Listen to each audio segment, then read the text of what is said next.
نشریات دیگری ما تمام تجهیزات سیاست پایدارفی کشور رو جانبداری کردید و اعضای حکومت شخصا از نام خودم همه شما رو با این ایده فیروزتون ایده کسبتون تبریک و تهنیت میگویم. امید آن را دارم که شما همیشه در بر ما باشید، مصلحتگر ما باشید، ما همیشه در خدمت شما باشیم.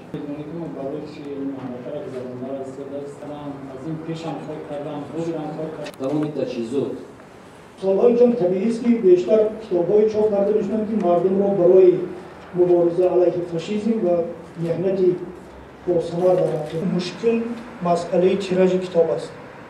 ببینید هیچگاه یعنی از زمان پیدایش نشریات تیراژهای کتاب‌های ما چنین کم نبود. اینقدر به این حد کم نبود.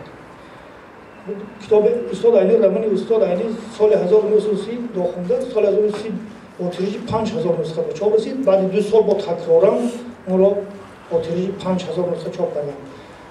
الحال در زمان شوروی ما کتاب‌ها را با 20000 از 57000 تا 14000 20000 30000 و گاهی 50000 به نشر می‌رسانیم. الان بیشترین تیراژ کتاب‌های ما 5000 است. همون هم سالها در فروشگاه‌ها میموند، خریدار پیدا نمی‌کنند. نشریه عرفان در ظرف 90 سال و 2 روز یعنی روز هفت روز 14500 نامبر کتاب رو با تیراژ 155 میلیون نسخه برآورده است.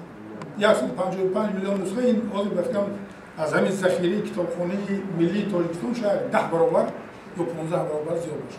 من همین خودش مثلا گویایی مثلا سهمی مؤسسه نشریه عرفان در رشد فرهنگ جمهوری، معنویات جمهوری و غیره می‌خوام